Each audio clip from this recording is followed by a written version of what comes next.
Assalamualaikum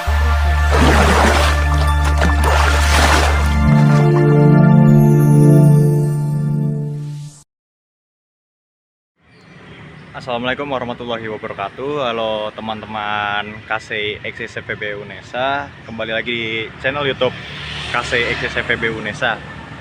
Dan di video kali ini aku akan membuat video episode ngobrol bareng KC lagi seperti kemarin, dengan judul karena tadi barusan aku dari minimarket dan membeli produk ini, produk minuman. Jadi aku kepikiran di episode ngobrol bareng KC ini akan membahas mengenai kegiatan muamalah atau itu yang artinya sebenarnya juga jual beli secara konvensional, tapi di dalam Islam itu disebut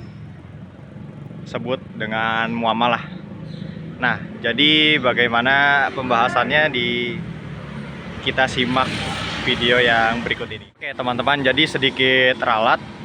Tadi jikalau aku ngomong kegiatan muamalah itu merupakan kegiatan jual beli, namun di dalam Kamus Besar Bahasa Indonesia atau KBBI, muamalah memiliki arti yaitu kegiatan kemasyarakatan. Nah, jikalau kita tinjau melalui kitab fikih Islam sendiri itu, muamalah memiliki pengertian yaitu jual beli atau tukar menukar barang untuk memindahkan manfaatnya. Seperti hal tersebut dapat ditempuh dari berbagai cara, seperti salah satunya adalah jual beli, upah mengupah, sewa menyewa, minjam meminjam, ataupun bisa bercocok tanam, berserikat, usaha, membangun bisnis, dan lain sebagainya.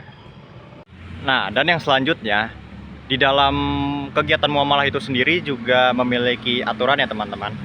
Yaitu salah satunya jikalau kita tinjau dari ilmu ekonomi Islam, seluruh kegiatan muamalah yang dilakukan harus terhindar dari unsur yang namanya maghrib. Unsur maghrib ini merupakan maisir, goror, dan juga riba. Dan yang pertama, apa itu menghindari maisir? Maisir merupakan segala bentuk yang ditempuh itu melalui perjudian. Dan yang kedua itu goror. Goror itu merupakan ketidakjelasan dalam membeli barang. Seperti kita membeli barang tapi kita tidak tahu barang apa yang kita beli, barang apa yang kita dapatkan, bagaimana spesifikasinya, siapa penjual sebenarnya, dan lain sebagainya. Dan yang terakhir adalah riba. Riba merupakan, seperti yang kita tahu, merupakan tambahan nilai yang diperoleh atas segala transaksi yang dilakukan secara berkala yang tidak pada saat itu juga diselesaikan. Dan yang selanjutnya ada pula aturan-aturan lainnya, seperti kegiatan muamalah itu tidak boleh ditempuh dengan cara-cara yang batil.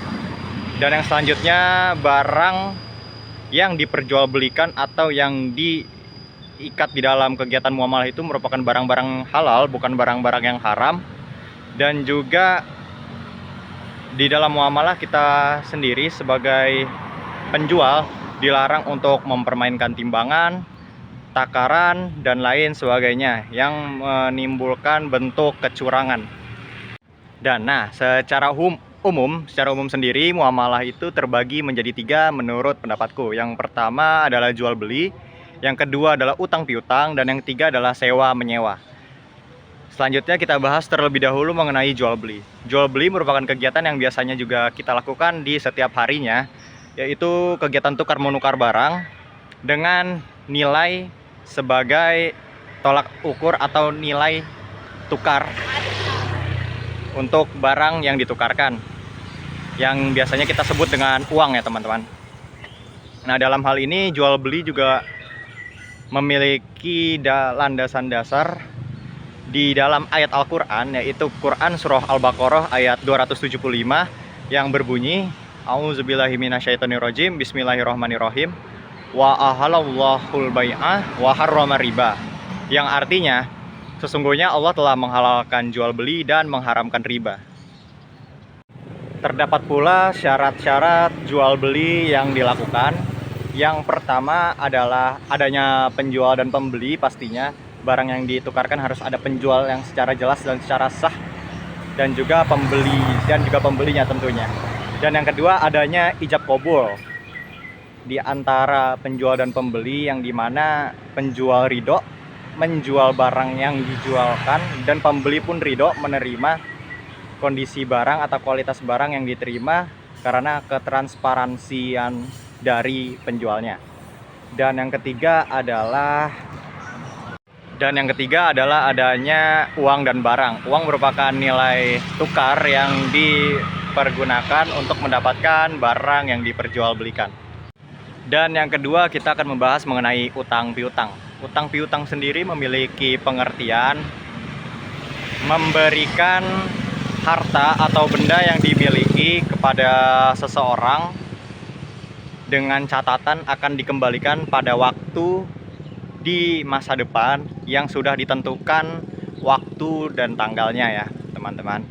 Dan dalam hal ini utang piutang tidak boleh dikenakan suatu tambahan, yang mana jikalau ditambahkan sesuatu nilai dari barang yang diutang piutangkan, hal tersebut akan memunculkan adanya riba, dan riba itu merupakan perbuatan yang berdosa ya. Dan dalam hal ini barang yang diutangkan harus dikembalikan di waktu yang tepat dan tidak boleh mengubah jumlah saat diterima di awal ya teman-teman, dan dikembalikan sesuai jumlahnya seperti di awal waktu. Terdapat pula syarat-syarat dari adanya utang piutang. Dalam hal ini yang pertama adanya orang yang berutang dan orang yang akan diutangkan. Dan yang kedua adanya harta atau barang yang akan dipergunakan untuk kegiatan utang mengutang. Dan juga yang ketiga adanya lafaz atau kesepakatan di antara yang memberikan utang kepada orang yang diutangkan ya teman-teman. Dan dalam hal ini kesepakatan ini sangat penting untuk dilakukan untuk menentukan kejelasan di dalam kegiatan utang mengutang tersebut, yang mana pastinya harus sesuai dengan prinsip Islam yang menjauhi riba ya teman-teman. Nah, dan yang selanjutnya, yang ketiga atau yang terakhir adalah sewa menyewa ya. Sewa menyewa merupakan imbalan kepada seseorang yang harus diberikan atas jasa yang telah diberikannya. Dalam hal ini sewa menyewa bisa berupa tenaga atau pikiran, tempat tinggal, harta, dan juga barang ya teman-teman. Terdapat pula syarat-syarat dari sewa menyewa. Yang pertama itu orang yang memberikan sewa dan yang disewakan memiliki akal sehat. Dan yang kedua, orang yang menyewa, semua hal tersebut didasari oleh kemauannya masing-masing dan tanpa paksaan. Dan yang ketiga, diketahui nilai atau keadaan dari hal yang disewakan, entah itu dari segi sifat dan nilai atau ukurannya. Jadi secara transparan penyewa itu tahu bagaimana kondisi dari barang atau hal apapun itu yang disewakan. Dan yang terakhir, diketahui pula manfaat yang bisa didapatkan dari kegiatan sewa menyewa itu untuk kedua belah pihak ya teman-teman, dari pihak penyewa dan juga dari pihak yang menyewakan. Nah, jadi begitu ya teman-teman, edisi ngobrol bareng Kasih di video kali ini mengenai muamalah atau kegiatan kemasyarakatan yang dilakukan oleh manusia setiap harinya ya, yaitu ada 3: jual beli, utang piutang, dan sewa menyewa ya teman-teman. Dan mungkin itu saja di akhir video yang dapat aku sampaikan. Tetaplah berpegang teguh pada nilai-nilai dan prinsip-prinsip Islam dalam melaksanakan kegiatan setiap harinya, dan tetap semangat. Wassalamualaikum warahmatullahi wabarakatuh. Ekonom Robbani Jaya.